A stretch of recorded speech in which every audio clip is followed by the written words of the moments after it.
আজ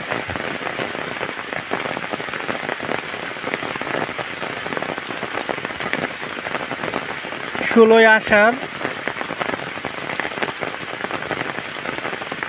1443 বঙ্গাব্দ, রোজ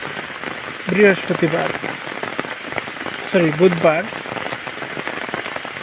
দেখুন কি অজস্র বৃষ্টি হচ্ছে, প্রকৃতি যেন এক নীরবতা অবলম্বন করছে।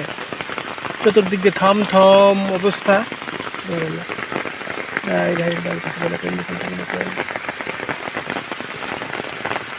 বজ্রপাত হওয়ার সম্ভাবনা খুবই বেশি।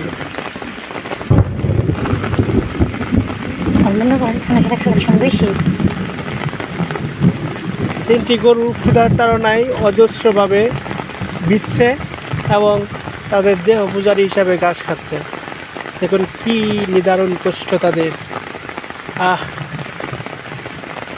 এটাই বলে প্রকৃতি।